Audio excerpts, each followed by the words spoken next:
Milton ময়ূরী ব্লগের আমি ময়ূরী। আজকে আপনাদের সামনে নিয়ে এসেছি সানডে স্পেশাল একটা টেম্পটিং থালির প্রিপারেশন। দেখলেই লোভ লাগছে কি না। আজকে এই থালিটার প্রিপারেশন করা হয়েছিল একটা স্পেশাল অকেশন হিসেবে। পাতে ছিল পাবদা মাছের লাল লাল ঝাল, চাটনি, আমের চাটনি, ডাল, প্লেন ডাল করা হয়েছিল, আর এই লাল লাল ঝাল ঝাল মাটন। আর ভাজার মধ্যে ছিল কুমড়ো ভাজা আর বেগুন ভাজা।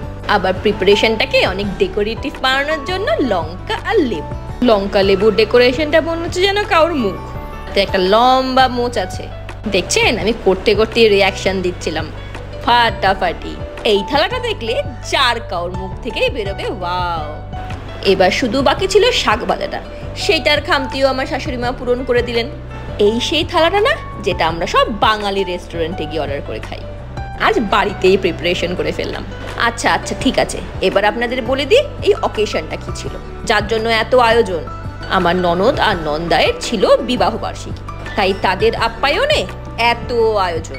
আমার নন্দাই মশাই কিন্তু বলেছিলেন যে শুধু খাবো মাংস ভাত, কিন্তু শাশুড়ি মা বলে কথা, পঞ্চব্যঞ্জন রান্না না করলে কি থাকতে পারে? আর একটা পদ দিয়ে নিজের জামাইকে খাইয়ে দেবে, সেই দুঃখ তো আমার শাশুড়ি মা সহ্য করতে পারবে না। এই যে আমার নন্দাই মশাই, কি খুশি দেখেছেন?